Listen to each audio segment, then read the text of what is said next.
Everyone.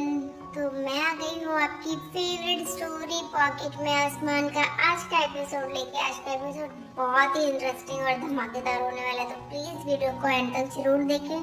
Channel पे नए हैं तो चैनल को सब्सक्राइब करना, बेल आइकन को प्रेस करना बिल्कुल ना भूलें। आज के एपिसोड की शुरुआत में हम देखते हैं कि यहाँ पे रानी और जो होती है वो आ जाती है हॉस्पिटल से, और दिग्विजय जो होता है वो तब अनीशा से बात करता रहता है। और तभी वो पूछता है माधुरी भाभी से कि जो रानी है वो आई कि नहीं हॉस्पिटल से। तभी रानी आ जाती है तो वो पूछता है कि क्या हुआ हॉस्पिटल में, क्या बोला उन लोगों ने। तो वो बोलती है कि डॉक्टर ने बोला है कि हमें डिलीवरी अगले मंथ ही करना पड़ेगा, नेक्स्ट मंथ। तो बोलता है कि इतनी जल्दी क्यों। वो बताती है कि उसको बच्चे को इन्फेक्शन है, इस वजह से हमें पहले करना पड़ेगा।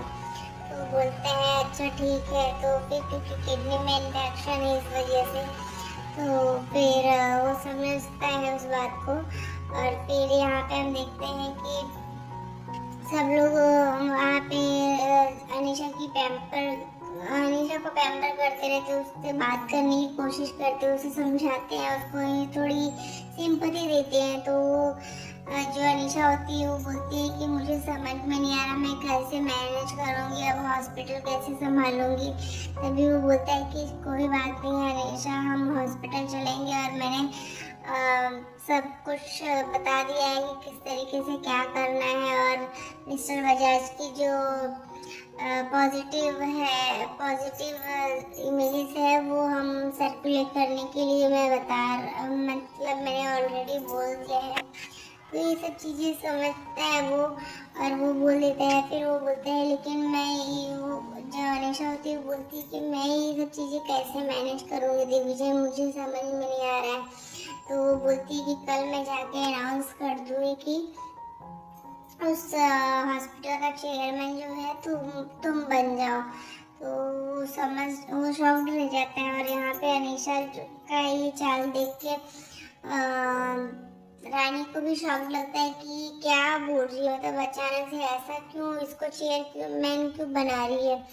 तो वो बोलती है कि मैं किसी पे भरोसा नहीं कर सकती सिवाय दिग्विजय के ऊपर।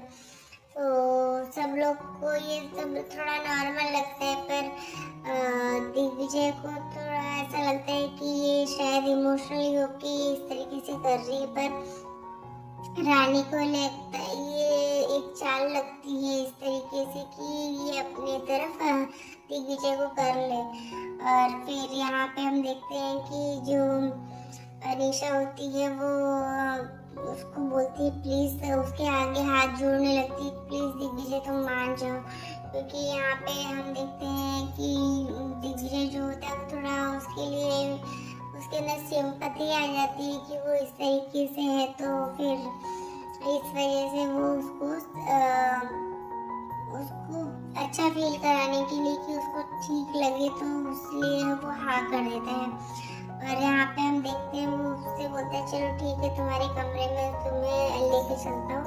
और यहाँ पे जो पिंकी भाभी होती है वो उसका कमरा रेडी करके रखती है कि जिस कमरे में अनीशा रहेगी। फिर भी वो उसके कमरे में लेके चली जाती है, उसको लेके चला जाता है दिग्विजय। और यहाँ पे हम देखते हैं कि ये सब चीजें जो है वो रानी को समझ नहीं आती। वो बोलती है कि कुछ तो मिसिंग है देवू इस सब चीज़ों में, लेकिन मैं क्या समझ नहीं पा रही हूँ कि किस तरीके से वो चीज़ों को निकालूं बाहर। तभी दूसरी तरफ हम देखते हैं कि जो माधुरी भाभी होती है वो रानी की खुद भराई की लिस्ट बनाती रहती है। तो जहाँ पे पिंकी भाभी बोलती है कि ये सब क्या है, अभी भी तुम्हें खुद भराई की बारे में सोच रही हो, तुम यहाँ पे अनीशा के साथ इतना बड़ा एक्सीडेंट हो चुका है और तुम खुद भराई की बात कर रही हो। तो बोलती है लेकिन क्या हुआ भाभी, वो तो करना ही पड़ेगा खुद भराई, नहीं तो बाहर आंटी जी जो सब परेशान हो जाएगी और वो लोग मुझे ही डांटेंगी। तो बोलती है कि वो बात पहले उस हुई थी इस एक्सीडेंट के पहले, लेकिन अब उसके एक्सीडेंट हो चुका है तो अभी हमें उसको उसके ऊपर ध्यान रखना पड़ेगा ना। तो वो बोलती है कि हाँ ठीक है। और फिर रानी ये सब चीजें सोचती रहती है, क्योंकि सब लोग रानी को ही ब्लेम करते हैं कि ये सब उसी की वजह से, जो पिंकी भाभी होती है वो उसे ब्लेम करती है कि ये उसी की वजह से हुआ है, उसकी वजह से हमने कुछ कितना कुछ उसको सुना दिया था अनीशा को, और पता नहीं वो किस तरीके से हमारे साथ अब पेश आएगी। तो ये सब सुन के रानी को बहुत बुरा भी लगता है, पर वो इन सब चीज़ों को मतलब इग्नोर करती है, क्योंकि उसे अभी पता है कि ये सब जो है वो अनीशा की चाल चल रही है वो।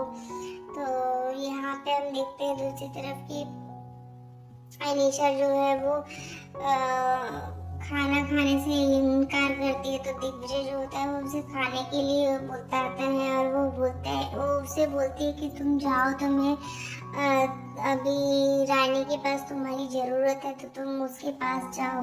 तो वो बोलता है कि नहीं, लेकिन रानी के पास तो सब कोई है उसका ध्यान रखने के लिए है, तो तुम अभी फ़िलहाल खा लो खाना, और दवाइयाँ तुम्हें टाइम पे लेनी, तभी जल्दी ठीक हो जाओगी ना। और मैं हॉस्पिटल का अभी जो है जाके देख लेता हूँ।